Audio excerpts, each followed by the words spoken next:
Assalamualaikum la famille, j'espère que vous allez bien et les gars, je vous demande le maximum d'abonnés et de partager gars. Nous allons venir dans le dossier de Karim Adeyemi gars.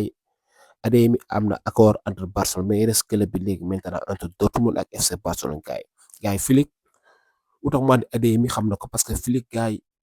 jour bu mu indi rek xam na tax mu indi ko parce que Adeyemi peut apporter beaucoup de choses au FC Barcelone gars Adeyemi parce que Karim Adeyemi peut apporter beaucoup de choses au FC Barcelone gars yi ñu xool vidéo tuuti Adeyemi gars yi Adeyemi yéen a ngi gis il est bon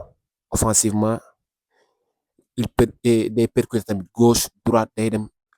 ailier gauche ailier droite day jouer même tamit neuf den ngi son Dortmund sax presque moom la doon jouer mais gars Adeyemi c'est un profil qui n'est pas comme les autres tamit comme Gordon ak Rafinha ak Lamine Yamal ak peut-être même l'arrivée de Julian Alvarez te arrivé bii di Adeyemi impacté wul ak arrivé bii di Julian Alvarez ça sera pour Rooney Bargy gars yi pour doubler Yamal gars yi tu devras avoir un jeune joueur comme Rooney Bargy qui a 19 ans amul expérience wala nga ut tamit un bon joueur parce que Adeyemi c'est un bon joueur mooy yàgg naa ko suivre depuis Salzbourg gars yi Adeyemi il est super rapide il est super rapide gars yi Adeyemi il est bon offensivement te tamit marquage défensivement tamit da lay indi lu bari te tamit c'est un joueur vraiment régulier tamit sur le terrain tamit du blessé lu bari tamit te tamit il a aussi des matchs de référence en Ligue des Champions te je pense que Adeyemi l'arrivée de Adeyemi peut apporter beaucoup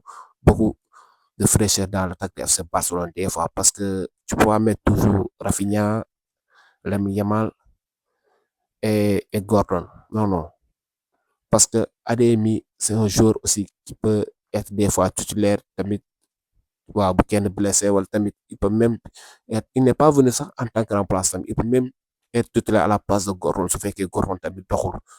mais gars yi Adeyemi daal pour moi c'est un bon recrue pour FC Barcelone parce qu'il peut apporter beaucoup de choses gars yi gauche droite lépp mën na la ko indi il est bon techniquement tamit am na talent bi am na lépp te tamit il marque des buts son seul problème c'est que finition que Barcola la même finition que Barcola avant que Barcola ak Vinicius tamit la même finition la te je pense que avec Flick là il peut travailler la finition de Karim Adeyemi parce que Adeyemi tamit c'est un bon joueur gars yi c'est vraiment un bon joueur gars yi parce que vraiment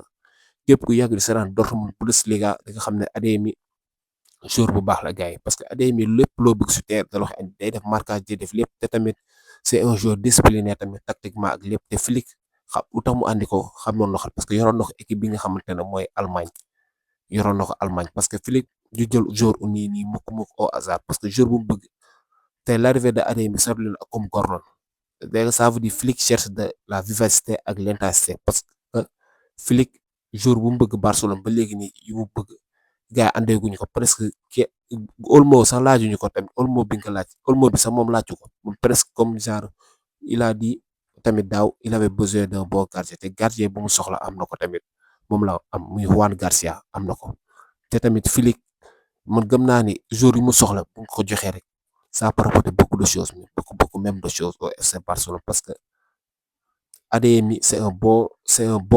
joueur gars yi toujours j'insiste sur ça parce que Adeyemi je vois que il peut apporter beaucoup de choses au FC Barcelone Hansi Flick te Flick tamit autant mu andi ko xam na ko te tamit gars yi je sais pas ce que vous en pensez sur commentaire si Adeyemi est bon ou bien il n'est pas bon te tamit gars yi la attaque Barça laa ñu wan ni futur attaque Barça gars yi xool leen Gordon Lamine Yamal Rafinha te tamit Julian Alvarez gars yi attaque Barcelone laa bëgg ngeen wax ma si attaque bi déwén bu fekkee incha allah moom la ñu am na la dara mel tamit gars yi je vous demande tamit le maximum d'abonnés et de like et de partager gars yi pour me soutenir aussi te tamit si vous aimez les vidéos like tamit dinaa faral de vidéo yu mel nii te tamit gars yi Adeyemi bientôt here we go au FC Barcelona.